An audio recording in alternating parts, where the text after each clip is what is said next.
Hi everybody. I'm going to try to talk to you a little bit about relativity, what I was trying to get across to you this week. Um, and I'll do it with a screencast. You've got a powerful pitcher. He's able to throw a fastball at 90 meters per second. And he throws the ball at you while he's moving. How long does it take the ball to reach you if Joe is moving towards you at 30 meters per second or away from you at 30 meters per second? So the idea is that if Joe is moving towards you at 30 meters per second, then this relative speed between you and the ball is going to be 120 meters per second. Because you add the velocity of Joe to the velocity of the ball. On the other hand, if Joe's moving away from you, then you would subtract his speed from the speed of the ball, and the relative speed would be only 60 meters per second. So I should have a diagram that I can pull up, let you guys have a look at. Here it is. So we've got Joe on the left-hand side, and then on the other side we've got a couple of people named Bob and Sally. So if you're 90 meters apart and the ball goes at 90 meters per second, if Joe were still, it would just cover the distance in 1 second. But since he's not still, it covers the distance in less than 1 second. He's moving with the ball.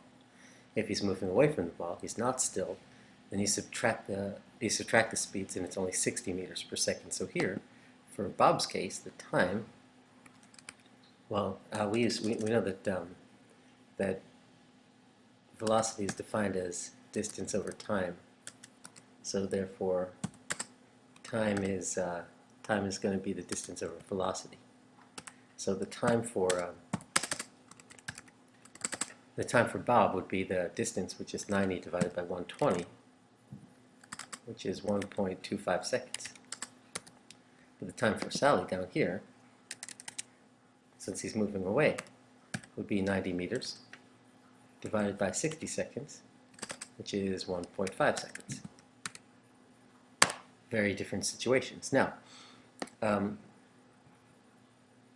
this is just 0.75 seconds. So actually twice as fast. So the ball travels to you twice as fast if Joe is throwing it towards you than if Joe is throwing it towards you while he's moving towards you than if Joe is throwing it towards you while he's moving away from you. Now we can take this case now and we can take it to something that should be similar, where it's the speed of light. So now we have Joe. He's really super fast, so he's able to run at 100 million meters per second, and he's carrying a flashlight. And instead of throwing a ball at you, what he's throwing at you is effectively a beam of light. Now this example hopefully is going to illustrate what's so screwy about light, because what happens is the relative speed that you observe if Joe is moving towards you is still just 300 million meters per second. And the relative speed, if he's moving away from you, is still just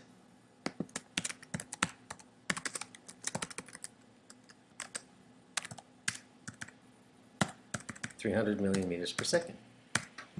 Now, still Bob, and it's still Sally. And here's the thing. They're still 300 million meters per second away.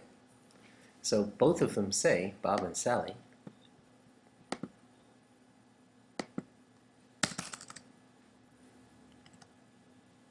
here, I'll put Bob down here. Bob and Sally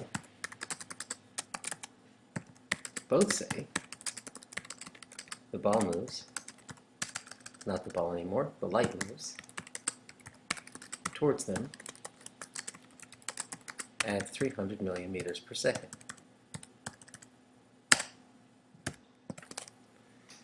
However, when Joe passes them, we're going to say, man, Joe is moving. Sally's going to say, man, Joe is moving away from me, and the ball was still moving at 300 million meters per second. And Bob's going to say, gee, the ball is, Joe is moving towards me, and still the light is moving at 300 million meters per second. So they're both going to say that the light took 1 second to reach them. You don't need to deal with anything like a relative speed, but it is really strange. I mean, how can that be? How can you not add the speeds? Well, there's really only one answer, I'm afraid. And it's a little strange answer to imagine. The only way this can be the case is if Joe gets to Bob sooner than Joe gets to Sally. So it's going to take a lot longer for Joe to get to Sally than he gets to Bob. So the point is, if they both agree that it took 1 second for the light to reach each of them, then they can't possibly agree on how far away they were. Bob would have to be a lot closer. So 300 million meters in Bob's frame of reference represents this distance right here, this distance between Bob and Joe. But 300 million meters per second in Sally's frame of reference represents this distance right there. Because Joe is moving at a different speed for Bob than he is for Sally, Joe is in a different frame of reference in the first case than in the second case. And I'm sorry to say that really does actually change distance, and it really does actually change time. And we're going to see how that is in class a little bit later this week.